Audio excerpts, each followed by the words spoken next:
you're planning to buy anything on Black Friday this year, stop scrolling. You need to watch this video first. I'm going to tell you how you can find the real deals and avoid all of the fake deals and scams out there.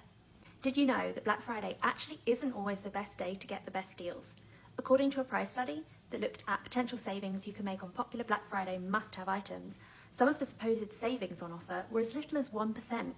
If you thought you might get a good deal on a fancy coffee machine on Black Friday, you definitely need to do your research, because the average savings on coffee machines were just 2%, which is no better than any deal you can get any other day of the year, if you know where to look. But anyone who is wanting to get a deal on a new TV on Black Friday might be in luck, because they have average savings of around 9%, so you could save on average £154 on a new TV. The key takeaway when shopping on Black Friday though is to do your homework. Don't just pounce on the first deal you see and assume it's a good price. Download the Idealo app. If you're shopping in store, you can use the barcode scanner to scan the barcode of the item that you want to buy to see the best deals. Check the price history of the item over the course of the last year, and even set price alerts so that you'll be notified if the price drops. So download the Idealo app now and follow along for more money-saving content.